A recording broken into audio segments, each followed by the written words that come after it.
Alright, good afternoon. I'm going to be showing you how to do a video conference through Google Calendar. So same as you would create an event, you're going to select the day you want the meeting to be on. Add the title. Add the time you would like the meeting to be. Add Google Meet video conferencing.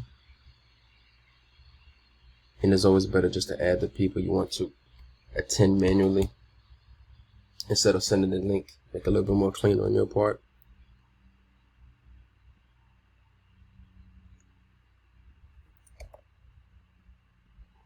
Alright.